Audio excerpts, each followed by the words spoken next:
Hey, good morning, good afternoon, good evening, depending on what part of the world you're in. It's Kevin. I have escaped Austin, and I've escaped Austin after South by Southwest, and I've started my own what we're calling a South by Southwest decompression. And the thing is that I've got. The audio is breaking again, Kevin. So we're going to do our the community thing over.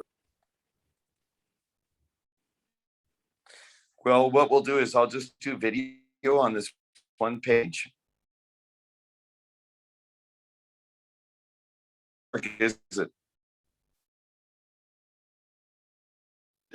Jello? If you could come off of share video so I can actually see hand signals from you.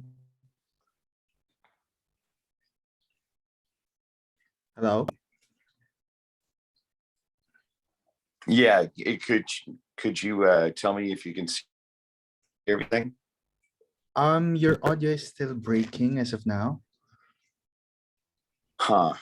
Interesting. Okay. Well, shoot me the telephone number and I'll actually call in from the regular stuff.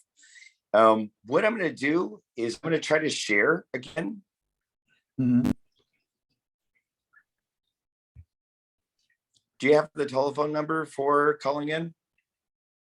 Yeah, let me share.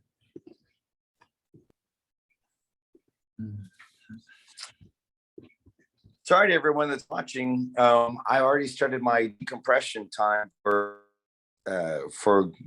going on South by Southwest, and the hotel I chose is not a good one. So without any further ado, we'll just keep on going. Hey, Melvin, since I can't see anyone else, will you actually give me a thumbs up, thumbs down, and just use your thumb to kind of give me audio back in? I don't have any doing audio signals. Okay, good. And just keep on doing it, and that way that'll be my way of knowing whether or not you guys can actually hear me at all, because I can't tell if I don't have any feedback. Okay, thank you, Jello. Well, thank you to everyone that's listening. Wow, the day is supposed to be about South by Southwest decompression, and I ended up taking time off and stepping away from Austin, and I'm in a hotel in West Texas en route to New Mexico. And so just wanted to connect in with you, even though it's South by South decompression. Welcome to the Venture Outfitter. Thank you to Duo Works for working with us and being one of our sponsors. We'll hear more about them in the future.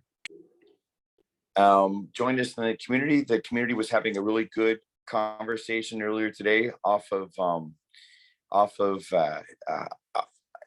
even before we got things started because of my internet problems that were happening here. And so I'm excited to see such vibrant interaction happening between the community and all that sort of stuff, to the point that I'm like, and Paulina and Melvin were just going to take the whole thing and interact, and that's cool to see. Part of what I want to make sure that we start doing is, if you're in the process of launching anything, like even if you're launching from one level to another level, make sure that you ask us about the VO network, but we'll tell you more about that in coming soon. A little bit ago, beforehand, our next big event is going to be on May 12th. Actually, our next big event will be in the Czech Republic, but on May 12th, we have the Texas EU Business Summit. I'm going to ask Paulina to step in and tell us what this is and how to get involved. Paulina? Yes. Hi. Thank you, Kevin. I'm off camera, so I apologize. So the Texas EU Summit is an annual summit that we have been doing for at least, oh my gosh, it's at least been at 5 years. And it's with the partnership of World Affairs Council, which I don't know if all of you are aware, but that's how Kevin and I partnered up with, because Kevin has been a partner of the World Affairs Council for many, many years, and we've kind of rekindled our entire partnership for the last several years. And in sponsorship with both of us, along with the City of Austin, along with the Governor's Office, this summit happens every year, and it's usually hosted in May. May 12th is upcoming for this year. And we're actually having a panel that we're putting with Kevin together with the bridge that he's created with Hungary, alongside with other countries within the EU. And so for this year, I believe it will be hosted both virtually as well as in person. As of right now, I think that it depends on each country, how they want to proceed. I know this past year in 2021, we had it both, where those that were not able to fly into Texas were able to do it via Zoom. It's hosted on UT campus. And if you want to see more details, I will provide the link in the chat for you to go to the World Affairs Council website, and you will see more details as far as the different timeframes of different events and the different panels. Sounds great. Thanks, Paulina. Well, we will be doing a lot of different things about the whole Central European strategy that TechCrunch has.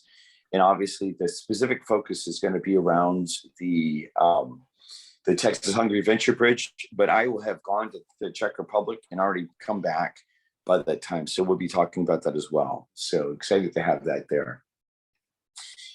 So today is supposed to be about South by Southwest decompression, or actually decompression about all the different things that have happened this week. And as I mentioned a while ago, I have kind of snuck out of Austin so that I could I had actually take advantage of just being away. And to make a long story short, I ended up finding a hotel that that's not been great on internet, but I am excited about that. And part of the idea about this whole idea of decompression is just sharing insight about what happened, what came up. Yeah, like David Nichols says, like taking a break, or some people would say, this is when you integrate the knowledge of what you just learned and stuff like that. I'm wondering, did anyone else go to South by from the group that's here? Anyone else or participate in the Texas Global Health Security Initiative? Anyone in our audience? Kim, Kim, you participated you participated with the Global Health Security Initiative, right? Yes. How did it go? How was the interactions and stuff like that?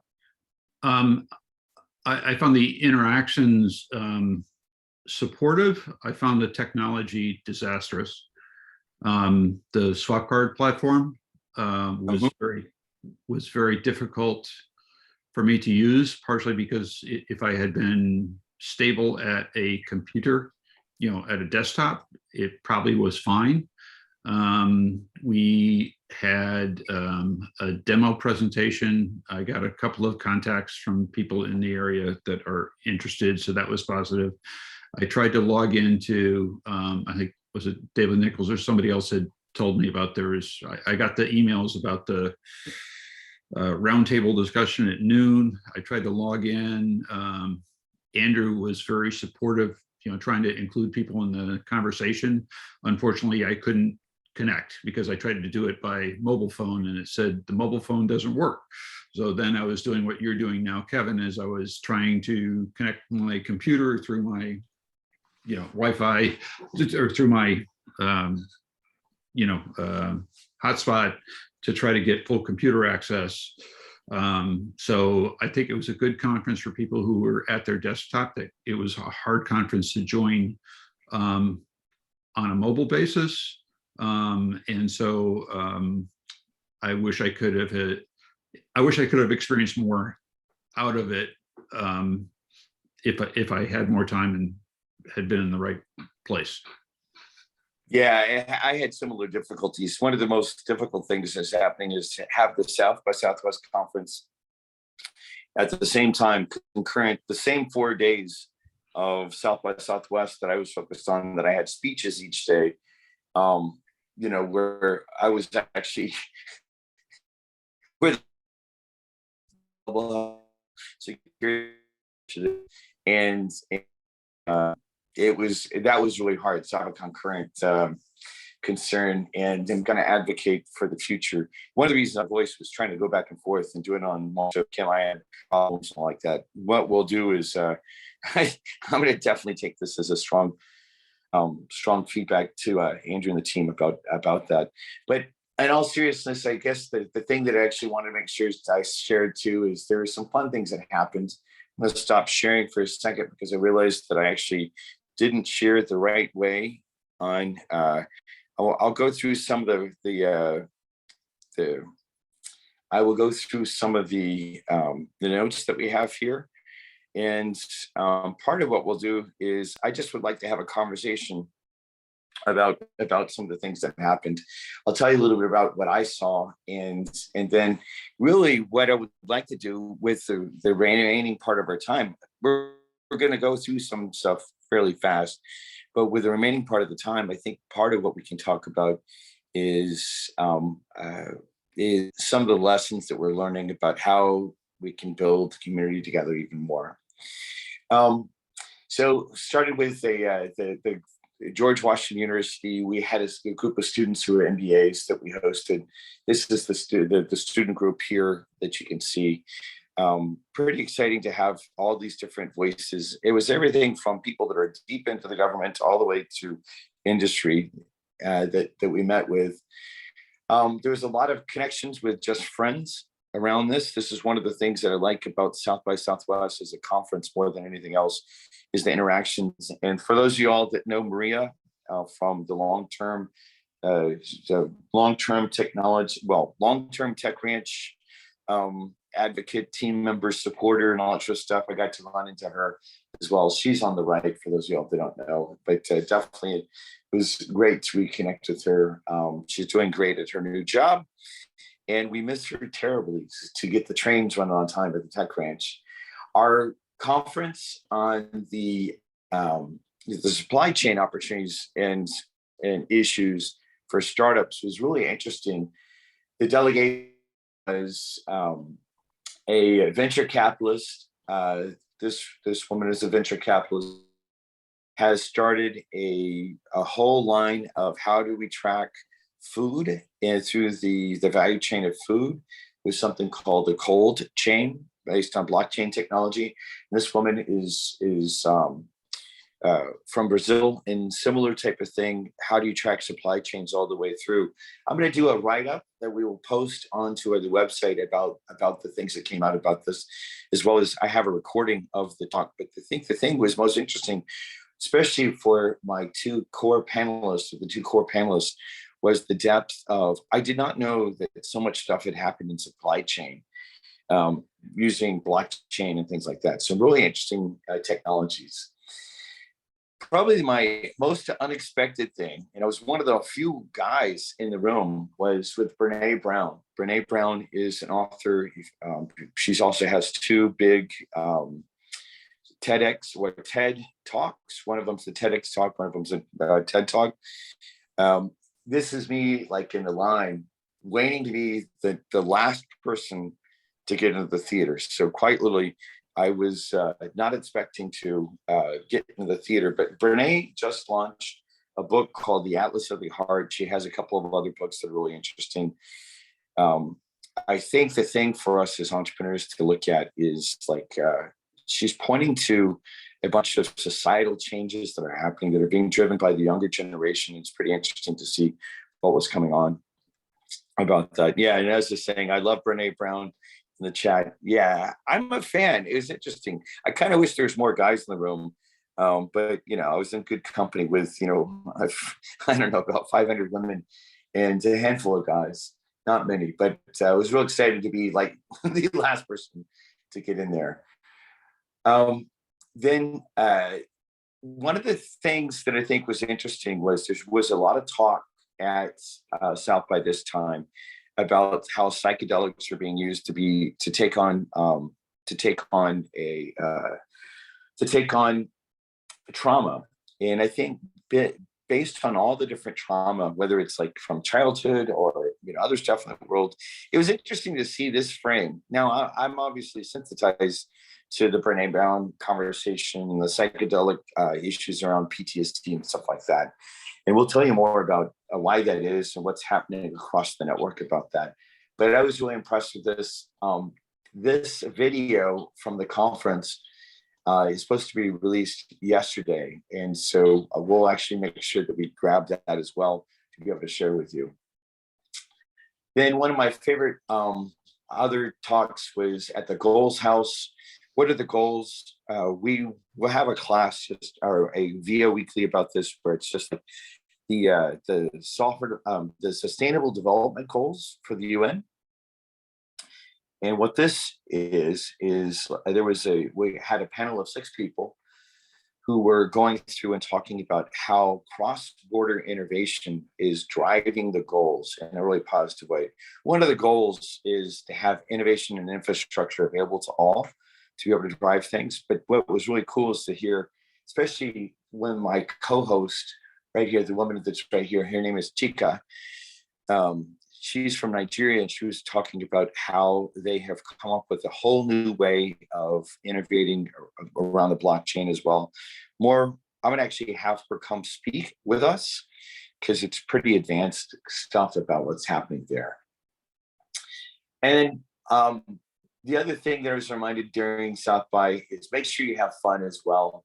I went to the UK, the UK house, which is also called the British Music Embassy, and really had fun. South by Southwest, for those who don't know, started as a conference that was around music. Then it became around film, and then it became around interactive. And it's really interesting about what happened.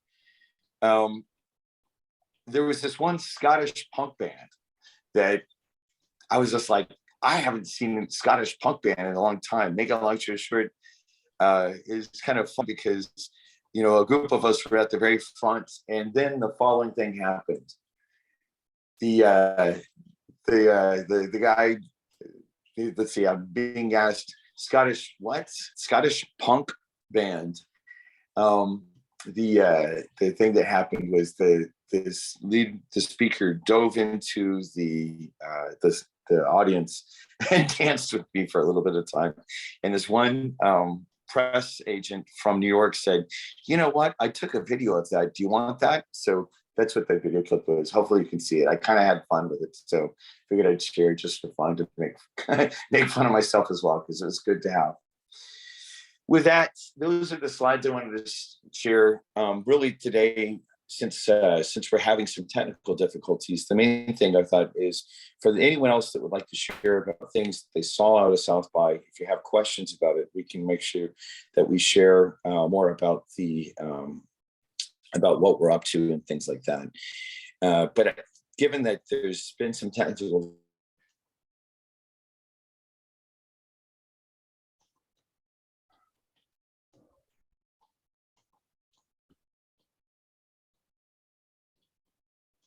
Uh-oh. Hello, Kevin. Can I chime in for a second? Okay.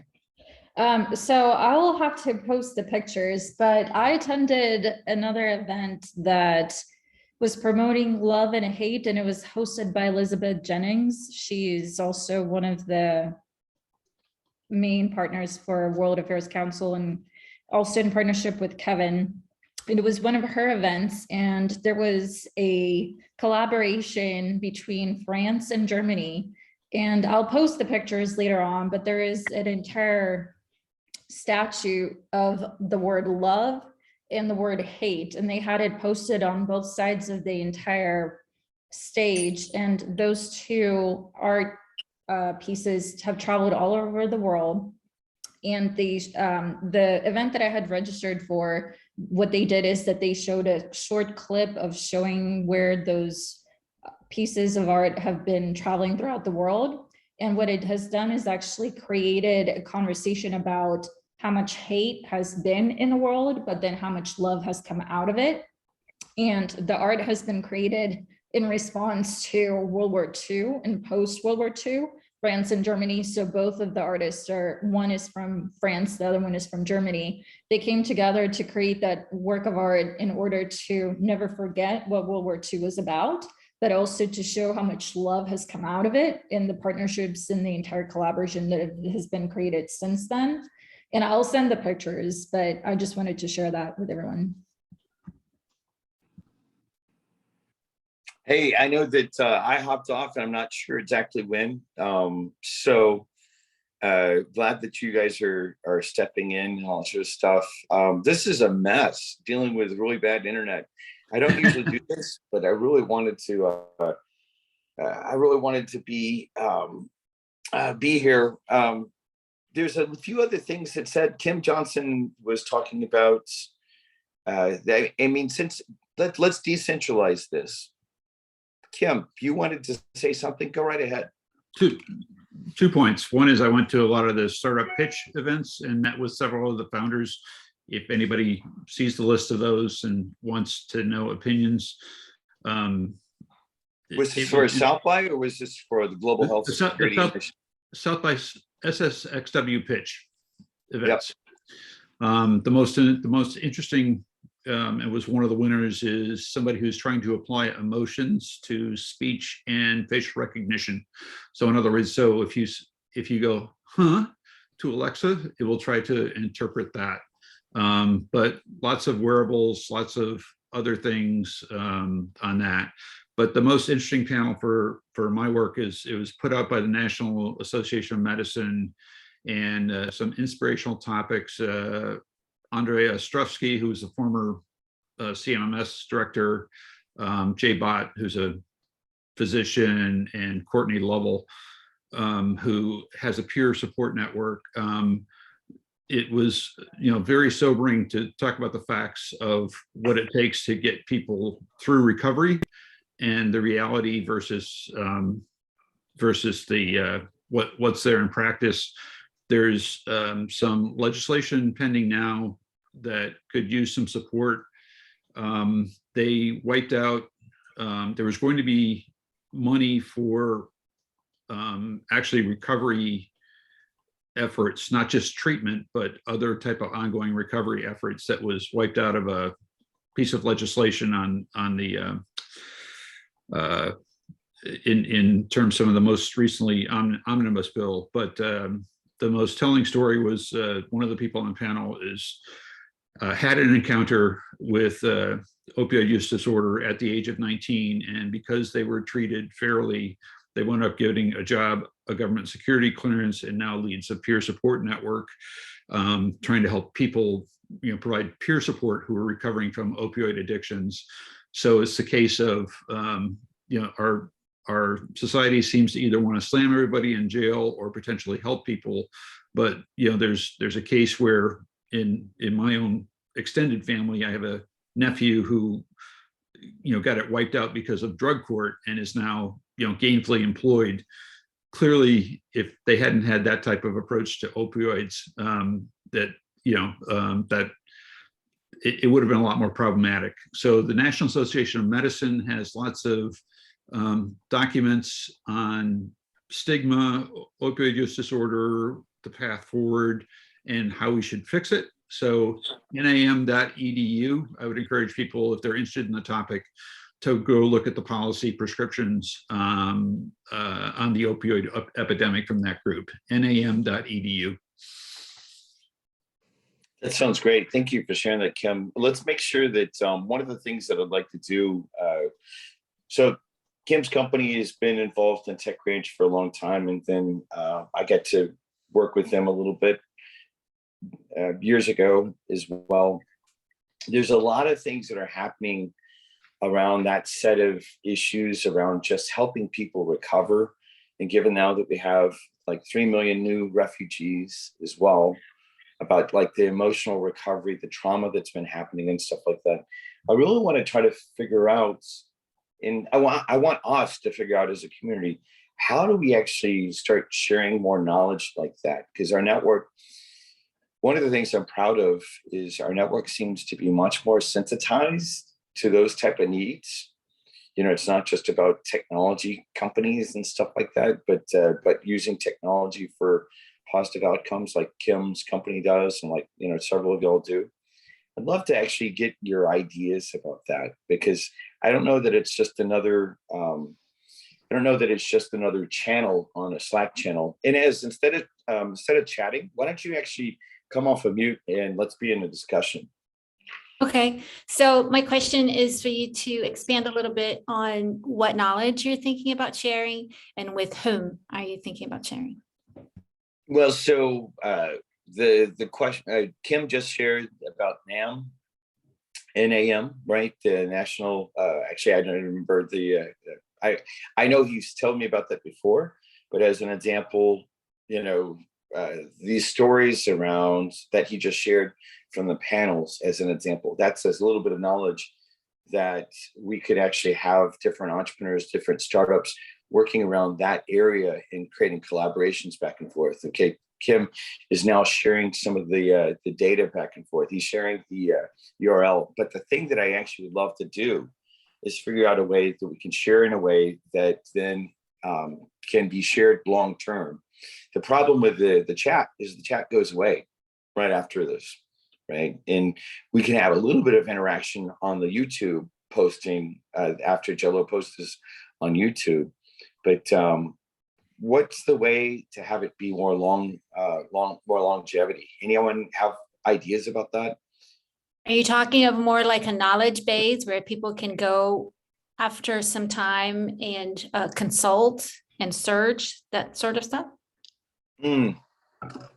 Yes, but the thing that I'm actually most concerned about is that there's Slack channel is probably the best as an example. Kim, I just saw he shared the link that he shared in the chat into the mental health section of the Slack channel. Tim, why don't you actually tell us what you're doing, just so it's more visible, especially to the people. So before we go into the how, I just want to have clarity on what is the objective and who is the audience. The audience is the entrepreneurs we're coordinating. The audience is the community. You mean the 350 entrepreneurs associated with TechCrunch? Not necessarily, because right now I don't think there's 350 people in the mental health channel. Right, the audience is us. Like, how is it that, like as an example, Kim is saying, hey, if you're interested in what he just said, Ines, is like he just said, hey, if you'd like to have more, here's some resources, and he posted it into chat, right? I mean, you heard that part, right? And I'm just saying, I'm pointing to what he just said and saying, how do we coordinate more around those set of initiatives? Like, you know, it's like, and if Ines, if you were to take what Kim just said seriously, now, like as an example, you might want to plug in, but whereas David Nichols, you know, he's doing this AI thing as an example, and he's like, hey, that's interesting, but maybe not plug in, but he's aware that there's a bucket of knowledge and relationships that are available someplace that there might be a place to plug in. Do you see what I'm pointing to? Does that answer your question, Ines? No, I'm not clear on the objective. Well, so the audience, when you say the audience, are you saying those who attend or watch this call? No, the community of entrepreneurs. Okay, and how many are there? You could say there's right now 350, but I think around that set of things. Instead of it being, I'm not looking for a deterministic system. What I'm wondering is, are you familiar with GitHub? Let's use examples that are real and are you familiar with GitHub? No, I'm not. Okay. Tell me about it. GitHub is a place, if you go to GitHub, I think .com, it is a place where if you're an open source software developer, you can go to GitHub and you can post your project about, hey, I have this piece of software that is working on, you know, one set of issues. I'm actually having a hard time remembering just one project. And people can come in, they can contribute to a open source software development process, or they can look at it, or they can browse, or they can say, hey, wait, this guy, Tim Johnson, has got this thing that's happening. Really interesting. David, let me go ahead and put you on the spot. You just said I remember you mentioning it. Yeah, David, go ahead and talk about the open source project you have on GitHub. And so that people don't hear this just from my frame, they hear it from your frame. Go ahead and share.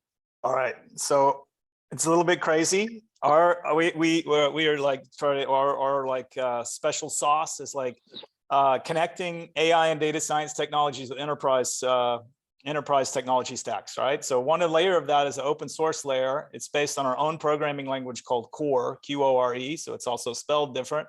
Not only is the idea different, it's all on GitHub. It's all open source. So everything is built on top of that, in fact. And also all of it, we have a so-called integrated development environment. It's a plugin for Visual Studio Code Editor. It's also on a GitHub project.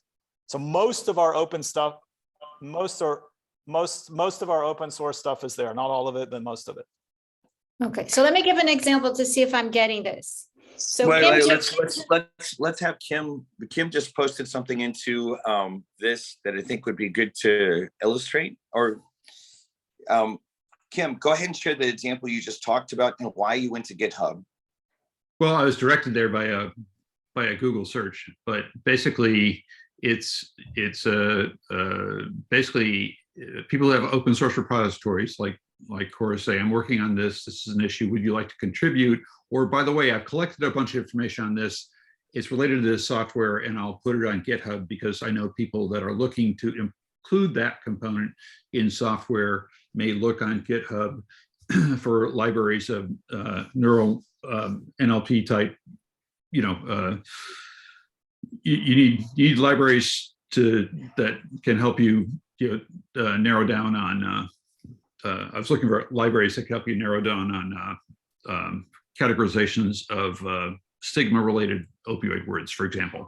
So I looked generally on Amazon. I looked on, it took me to GitHub, and in general, the items on GitHub are something that could be incorporated. So, for example, David's software, right? You're like, oh, it's not just information. Now I see how this works. Somebody has put it all together and it makes sense. I can build on that and I can take part of it and use it for what I need. And I'll stop there as an example. Right. So Kim, really quick, that natural language processing. So and back to the question I think Ines, you were asking, the permeability, like if you're building a real open society, right? There's going to probably be like 3 to 4 people that are really hyper interested in opioids and what Kim is doing and all that sort of stuff. But then there's this permeability all the way out into the wider community, where there might be like wider community being someone that's not known about Tech Ranch, someone that's not known about the venture outfitter, that figures out how to find the path in.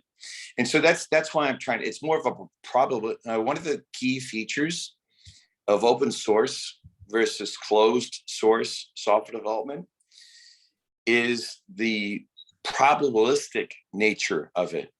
Closed source is very deterministic. We are doing the following thing the following way. Boom. And we're not listening to anyone else about the way to do it, right? That's how Microsoft builds Microsoft Word. Whereas on the other end of the spectrum, there's like, as an example, David Nichols chose the strategy for Core as an example to publish it for whatever reason he did. And someone can find his libraries and get involved, perhaps even reach out to him, maybe get value without even him being involved at all. And it creates a different kind of thing. Now, open source software has been doing this over the last, I don't know, it's more than 30 years that this is happening. But especially it's really clear that it's dominating the way things happen over the last decade. And so all I'm saying is business is going to follow the way open source did this. Does that make sense? So let me do some perception checking before we move forward. So, and let me know if what I'm hearing you say is what you're really mean to say.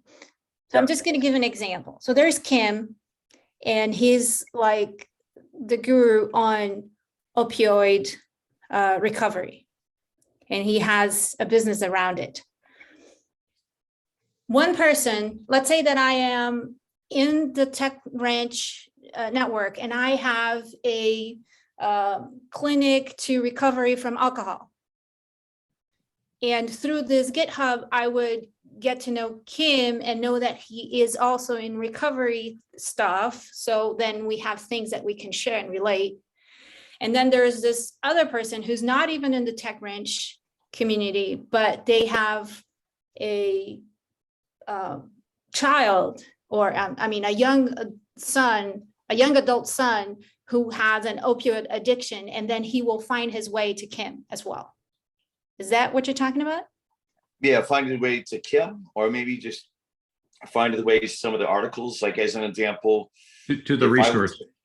Yeah, it's a resource. Like as an example, you know, I was in the psychedelic PTSD and addiction recovery panel that I showed a picture of a while ago. And, you know, Kim's the expert. Out of the two of us, Kim's the expert. I just happened to go to this one panel because I'm really curious about the outcomes that are happening are so impressive. And I'm like, and I posted on my Instagram about that. And I'm like, how do we actually collect that data in a way that allows each other to just share, to kind of get these little, it's almost like sense. And one of the things, it's one of the things that you can see on GitHub that I haven't really seen happen in the business world yet, but I think it ties into our whole idea about how to build a community of piranhas that are taking on different issues, right? You know, the metaphor that I always use is the community of piranhas that are taking on the whales and the sharks of the world. So I don't know. I've been wondering about that. There's some principles I wanted to talk about as well, but I've been wondering about that to see if because some of y'all are giving feedback about, hey, Slack is great. It's certainly better than Mighty Networks was, but, and then there's like a bunch of bots there. And I'm like, I'm wanting to surface that because as an example, there's a lot of data that I could share about everything I just saw at South by Southwest. And, you know, but probably only two of you that are in the studio audience right now would actually even care, right? You know, Kim would care about what I saw at the Brene Brown stuff, as well as the panel on PTSD and psychedelics, but maybe everyone else that's in the, you know, the Zoom audience wouldn't necessarily care about that at all. You know, and as you might care about Brene Brown, but you might not care about the psychedelic stuff, right? I'm just wondering if anyone's seen something like that. I'm totally open to just interacting around that, because I think that we're at an interesting point now that we have enough collaborations happening that I want to see if there's a way that we can enhance it to the next level to bring more knowledge in. More knowledge, more relationships, and not just a website that has a bunch of stuff on it. Because the thing that I think is most valuable is not, this is something I wrote about in my book that, no, I didn't publish yet, but, and it was a decade ago when I wrote this, but we don't really want knowledge stores. We want knowledge flows. A knowledge store is, you know, a website that has a bunch of written reports on it. But the thing about it is, as soon as it's written, it's old. But as a knowledge flow is like, you know, one of the reasons we have the whole request architecture inside of the Tech Ranch, you know, where you can make a request is we can say, you know, two people can say, hey, this just happened. Like as an example, let's draw a line between the Brene Brown conversation and the psychedelic stuff, right? There's a bunch of different things because both of them are dealing with trauma. And how is it you could discover that? I'm just wondering if anyone's found this yet. Please, someone else help me, because I know that other people see this problem set. David, you just smiled, so I want to put you on the spot. Tell me if you have some ideas about that. Well, I'm not really sure what to say. I think I don't know. I can't say anything right now. Nothing's coming to mind. Yeah, well, I'm just hoping that you can control our AI overlords so that artificial intelligence, I think, will be a part of something like this at some point in the future. But I think that there's a way that we can organize our knowledge stores and our knowledge flows and right now where the community can find stuff faster. What has been happening up to this point is most of the time, especially, and this happens, well, most of the time, people are just reaching out to me and saying, hey, Kevin, who do you know? Like as an example, we have projects that are now happening in Central Europe that are happening because I put two people together. We have an example, a project that, or a started conversation that is going to happen between Africa and Australia. There's a historic one. There's another one that just started. And the actual conversation about what the content is doesn't really matter to probably everyone that's here, but it matters to the people that are involved, right? So that's the thing that I'm wondering. Does anyone else? I mean, we'll work on it behind the scenes. I'm like, as I really think about what I really want to share about South by Southwest, I want to figure out a way of sharing without overwhelming. And the same thing about what Kim was saying, like as an example, he's got a lot more knowledge that's available than what he's published. And each one of you, it's true. So cool. Well, I tell you what, one of the things that's emerging, and the war in Ukraine has actually been driving this even harder. I am going into in the general Slack channel, we're going to start a conversation around some of the concepts that are coming up about what this looks like.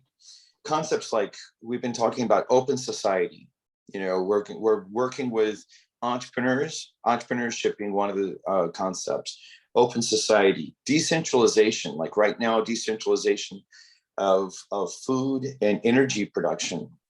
If we had decentralization of energy production, Europe would look different than it does right now concerning what's happening in Ukraine, as an example. That's one of the reasons I think the Germans move so slow about responding. And it's cool to see the announcements that were made this morning by the German parliament. But decentralizing energy production, decentralizing food production, so decentralization is a concept. Democracy, I think everyone here, at least that I know of, is in a true democracy. We're aware of some of the authoritarian kind of governments that are stepping in and getting in the way of freedom. I'm just wondering if there's a set of concepts that seem to be emerging that I think each one of you, whether it's Melvin or even Jello or Paulina or Kim, that I see y'all pointing to. David was talking to me about this the other day when we had one of our coaching get-togethers. And as I know, this comes from you as well, right? That there's a set of concepts that are important concepts. I'd like this to get defined by the community, not just by me. Part of it is this idea of decentralization, of being able to find information back and forth. I want that to be one of the things that happens. And what is the goal of it? I'm suggesting this is a probabilistic goal, not a deterministic goal, but there's some principles that I think that we are tapping into that seem to make a lot of sense. Does this make sense to anyone? I'm not seeing any, no one's smiled, no one's given me a thumbs up. And usually that's a sign that everyone's like just sort of watching. David, Kim, Inez, do you get what I'm pointing? I get the general concept. Mm-hmm. Like, okay, let's do open source business. Mm-hmm. I'm having a hard time grasping of what it looks like on a tangible way, but I think that's just the way it is because it's, it's something that you're just starting. Yeah, David just sent me a note saying, I don't know how to crystallize this into something actionable. I don't either yet, but it feels like it is. Think of coding.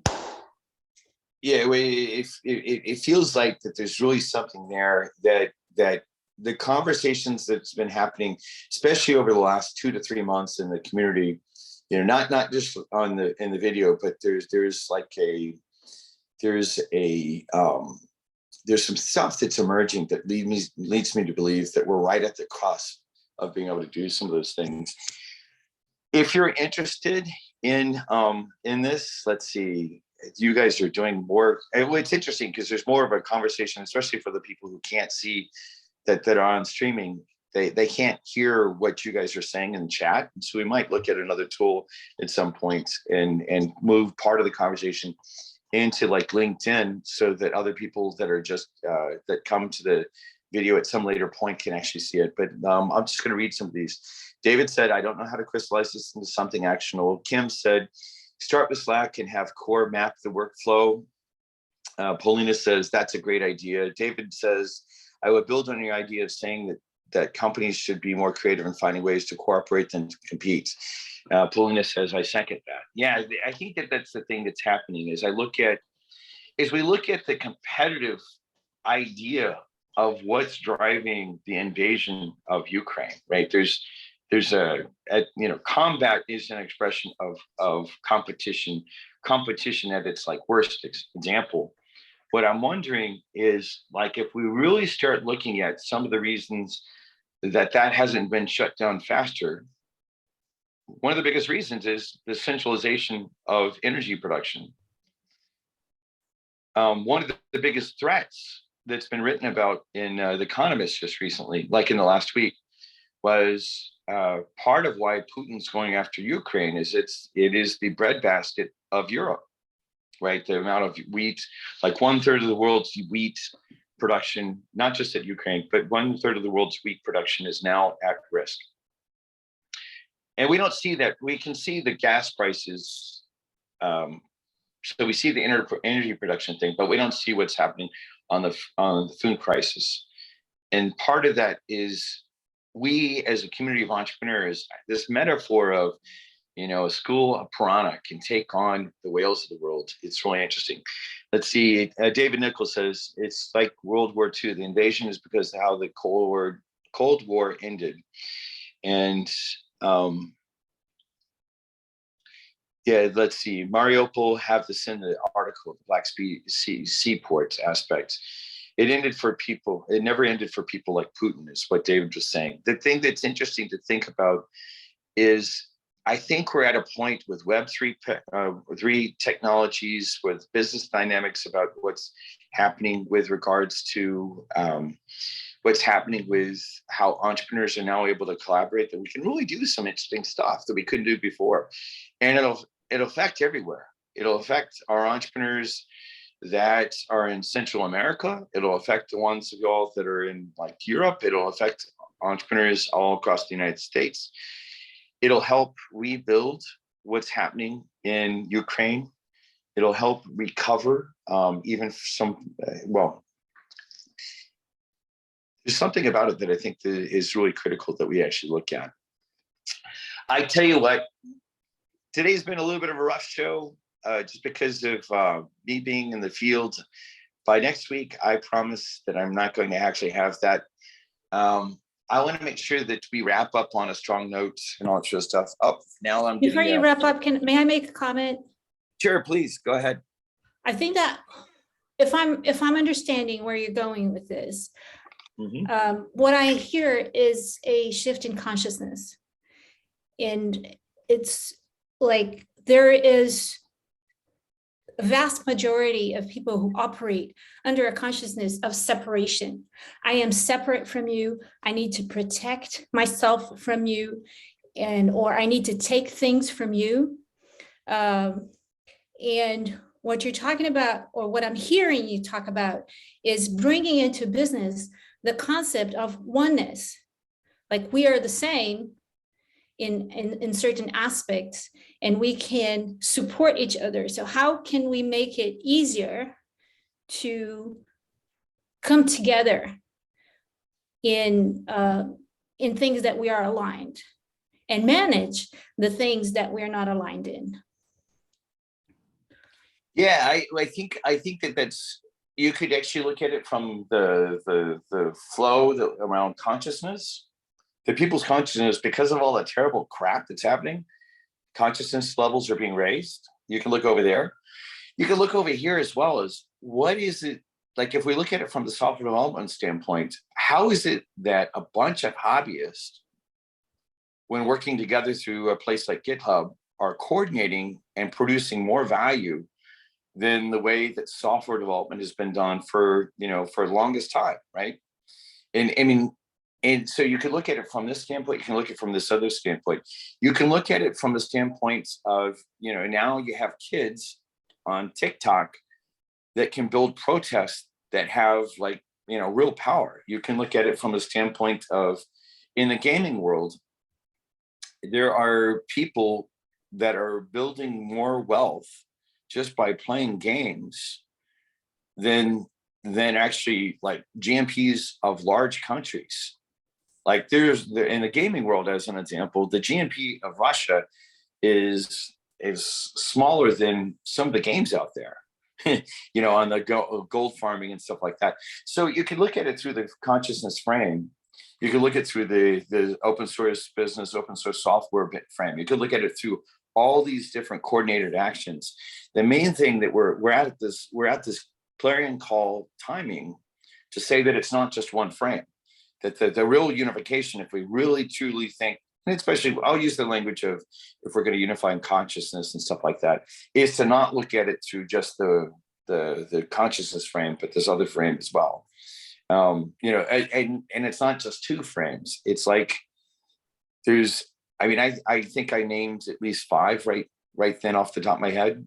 And the real opportunity is to be at the convergence of what might be possible in a very short period of time. That's the stuff that I'm most excited about, because the entrepreneurs that plug into that are the ones that are going to benefit, because it's just like software. If we have a piece of open source software that I contribute to and you contribute to, and you're able to go build your business and compete using that software, and I'm able to go build my business and compete using that software, that same paradigm is showing up in business. It's at the essence of what I'm pointing to. And I'm really clear in my mind that I'm like, oh crap, Kevin, get your freaking software part of your brain to start working so that we can figure out what the system looks like. The closest is, it looks like, Edward just said S1. Yeah, the consciousness and or the people who speak from that standpoint, it's got to have the durability of rock so hard and water is wet. So that's why I think that integrating across all these different frames is so critical. 12:02, I'm about to get kicked out of my hotel. I'm really interested in this. And I'm wondering, on the follow-up, if you have key things that you'd like to share back and forth. Part of it is we will go ahead and pull the stuff together in some of the threads. There's a set of principles, though, that I think are important to capture at this point, even before we start thinking about what is it that we want to, build system-wise. The ones that I'm actually going to say: open society, decentralization of production, democracy, entrepreneurship. I think consciousness is one of them as well. And I'd like to actually have that become an active conversation. We might not do a lot of it on the VO weeklies, but since it's top of mind for me coming out of South by Southwest and coming out of the Global Health Security and Innovation Week, I'm really just, my appetite has grown even more. Probably the conclusion of like talking about what's happening after, the integration after having such an intense week, actually such an intense 2 weeks of activities, is thinking, oh, okay, now how do we use this knowledge? Not just like, one concept or another concept, but the higher level thing that says that there's something emerging here. Let's all find each other on Slack channels. Anyone that wants to immediately, I'm going to be driving for another 8 hours today. So anyone who wants to talk about it, I'm going to definitely be available because I'm going to the mountains and I'm going to unplug for a few days. But I'll be in the car for a little bit of time until then. So just a reminder, if you're not on our email list or some of our other lists, make sure that you sign up. at this URL. Thank you for dealing with all of the interruptions today of my internet. I thought I had tested it last night and I didn't realize that for some reason it's not going to work today. So I appreciate all of the community members stepping in and kind of making it work out and all that sort of stuff. And let's just do this. Actually, as Inez told me, there's a bar. I do not know why Zoom does that. I've got a complaint, Zoom. The bar is gone. Yeah, I just moved the bar now that I see what you were pointing at in the chat. We're at an interesting moment in the world's history, and I think that things are accelerating, and it's really interesting to see. I'm very hopeful. I'm very concerned, but very hopeful for things that are emerging. Love to interact with you all more about this. We'll have more conversations. I want to get some of our some of the people that were on the chat from the Goals House, the Sustainable Development Goals, as well as the people on the 2 panels that are on. And there's some interesting stuff that's emerging about that. We'll talk more about that next time. Thank you for the entrepreneurs from our Central American bridge that joined us as well, Patricia and Javier. We look forward to, we'll be having more stuff come. We'll be putting you guys in front of everyone and look forward to actually hearing from y'all in the coming weeks. We'll be doing some other stuff that happening there too. I'm excited to have you on the network, Edward, as well. Thank you for being here today. And with that, you know, it's always an honor to be a part of a group of entrepreneurs that are driven by vision and values. Let's go change the world for the better together. Thank you all. And we'll call it a wrap for today. Thanks again for dealing with all the bouncies on the video and stuff like that. Talk to y'all soon. Ciao. Thank you.